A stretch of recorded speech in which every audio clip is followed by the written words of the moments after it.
ए भैया काहे उदास वाला हो? का कोही रे देखना बड़ी लाइन लागल बा। लाइन लगल बा तो दा ना तू है भिरिया में दल चढ़ा दो। उजा जल चढ़ता कि भांग चढ़ता? आथा बुझ गई नी यही थे थावन में बाबा बाबुलाई लहलन। अरे तो एकर कोनो उपाय बा? बानू इनता ते दो थल दली पियावे ते परी। का रे? अब थू ना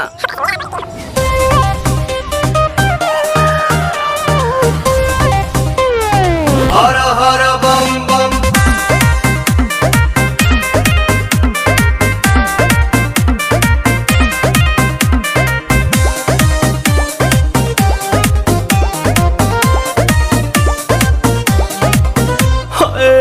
टेंशन में रहतानी काहे भोले दानी अभांगा जा छोड़ दी साफा लइकन के कहल मानी ताजा ताजा लाइल बनी अखिया खोली देख ली ना पीली पुदीना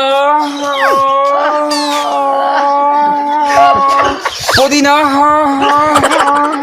पीली पुदीना पीली पुदीना सावन भरही असो भगिया के बिना। रे बबिया ना पिहन का रे? लोता ना भैया हम पियावा तनी। हाँ हाँ पिया। भनिया धतुलावा थोली बतली तवे तदी भनिया धतुलावा थोली बतली तवे तदी ए तबे लतालाई तली बाबा ए तलोते तदी ए तबे लतालाई तली बेलूरा ताता तली जनतानी बाबा रउआ भंगिया के बिना कम न चलेला एको दिन राम तनी का ख्याल करी सेवा के अपन हो चढ़ल बाटे सावन के महीना राम। रुको भौजी ये लोग के समझावा तनी।